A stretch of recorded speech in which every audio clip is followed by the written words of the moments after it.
جی college وغیرہ تو ہندوؤں کے بنائے ہوئے تھے. اچھا مسلمانوں کا ایک ہی تھا مدرسۃ الاسلام، وہ مسلمانوں کا تھا. باقی مطلب کہ جو ادارے تھے وہ مطلب کہ ہندوؤں کے اور پارسیوں کے، جیسے لڑکیوں کا جو اسکول ہے ماما پارسی اسکول، وہ پارسیوں کا ہے.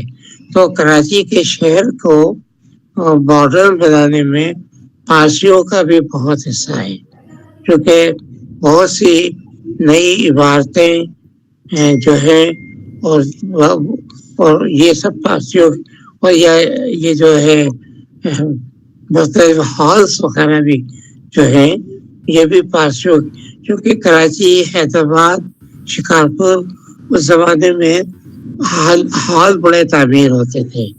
اور ہال کا مطلب یہ تھا کہ وہاں پر ریگولر لیکچرز ہوا کرتے تھے. اچھا حیدرآباد کا مجھے پتا ہے کہ حیدرآباد میں لائبریریز بہت تھی، یعنی چھوٹی چھوٹی لائبریری سے لے کے اور بڑی لائبریریز تک ہر محلے میں، اور اس میں یہ باقی رہی پارٹیشن کے بعد بھی اور اس کے بعد ختم ہوئی ہیں. کراچی کے اندر بھی میرا خیال سے مجھے علم پورا نہیں ہے، لیکن یہاں بھی لائبریریز کا ہونا شاید ضروری ہوگا. لائبریریز بھی ہوگی، پارک بھی یہاں پر تھے، پبلک ہال بھی یہاں پر بہت تھے. اور مسلمانوں کا بنایا ہوا ایک ہال تھا خالد جینا ہال. خالد جینا ہال اس لیے مشہور ہے کہ اس ہال میں محمد علی اور شوکت علی کے اوپر یہاں پر خلافت تحریک جب چل رہی تھی تو مقدمہ چلا کر یہاں ان کو سزا دی گئی تھی. وہ خالد جینا ہال کے اندر مطلب کہ وہ عدالت لگی تھی. تو اور ابھی بھی مطلب کہ کراچی کے کچھ حال پتہ نہیں باقی ہیں یا وہ انکروچمنٹ ہو کے ختم ہو گئے ہیں. تو کراچی شہر جو ہے ابتدائی طور پہ جو اس کی تعمیر ہوئی تھی تو کراچی شہر تو بہت مختصر تھا، یعنی اس کی آبادی تو سمجھیے کہ 1 لاکھ سے بھی کم تھی.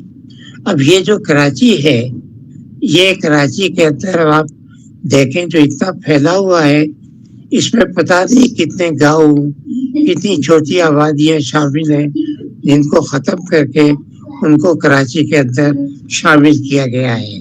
تو کراچی جو شہر ہے اس میں بہت سی مطلب کہ پرانی آبادیاں جو ہیں وہ ختم کر کے اور وہ کراچی کا حصہ بنا دی گئی ہیں. اگر اس پر بھی تحقیق ہو کہ اب جیسے لالو کھیت ہے، پرانا نام ہے، یہاں کبھی کھیت ہوا کرتے ہوں گے، لیکن اب تو لالو کھیت ایک ماڈرن یعنی علاقہ ہو گیا ہے.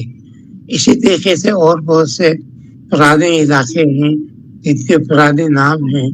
تو کراچی جو پھیلا ہے تو اس میں چھوٹے گاؤں، چھوٹے قصبے، چھوٹی آبادیاں جو ہیں وہ بہت شامل ہو کر اس کا حصہ بن گئی ہے.